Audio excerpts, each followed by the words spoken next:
ভালো থাকবেন, অনেক মনে পড়বে। সব শেষ। আর কোনোদিন ভুলবশত কোনো মেসেজ আপনার ফোনে যাবে না। পারলে আমার মাফ করে দিয়েন। আমার নিজের ভুল হয়েছে, এত অল্প সময় আপনাকে আপন ভাবা আর ডিস্টার্ব করার জন্য। সব থেকে বড়ভাবে ক্ষমা চাচ্ছি। কিন্তু আমি আপনার একটা জিনিস রাখতে পারবো না, আপনার ছবিগুলো আমি ডিলিট করতে পারবো না। তাও চেষ্টা করবো সর্বোচ্চ। আর ভাববো একজন মানুষ ছিল যাকে এত ভালোবাসার পরে পাই নাই। কিন্তু এই 7টা দিন আমার জীবনে 7টা যুগের মতো সমান হয়ে যাবে।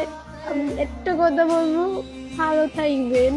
আপনার সুন্দর মানুষের সাথে সবকিছু হোক। আপনি আমার থেকে ভালো ডিজার্ভ করেন, আমাকে না।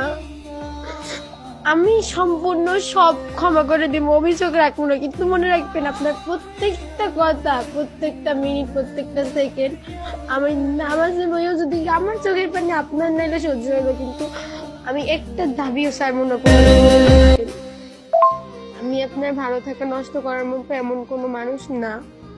আপনি ভালো থাকবেন, আপনার ভালো থাকা নষ্ট করবো না। কারণ একদিন আমি আপনাকে ভালোবাসি, আপনি না বাসলেও। কিন্তু এরকম ভাবে না ঠকাইলেও পারতেন। সবাই বিশ্বাস না করতে বলা মানুষটার আমি বিশ্বাস করে অনেক বড় ভুল করছি। কিন্তু মনে রাখবেন, আপনাকে ভুলতে পারবো না কখনো। আপনি ভালো থাকবেন, আপনার আরো ভালো ডিজার্ভ করেন। কিন্তু আপনি শেষবারের মতো আমার সাথে কথাটা বললে কিচ্ছু হইতো না, অন্য কাউরে দিয়ে কথা বলাইবেন।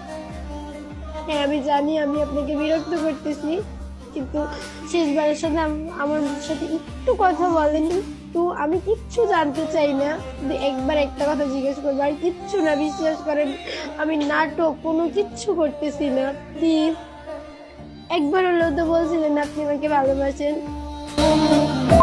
আপনার প্রতি কোনো অধিকার দেখে কোনো কথা বলবো না, কোনো করলেও কোনো কথা বলবো না। শুধু শেষবারের 5টা মিনিট আমার দেন, শেষবারের মতো প্লিজ। এতটুকু আপনি একটু তো আবদার করতে পারি, এতটুকু প্লিজ। তো শেষ সুযোগ দিছিলেন শুধরানো, ঠিক হয়ে গেছি সম্পূর্ণ। যেটা বলছেন সেটা করছি। হয়তো কালকে রাতে করতে পারিনি, তেমন না করলেও পারতেন। কিন্তু শেষ 5টা মিনিট আমারে দেন। বোঝেন, একটা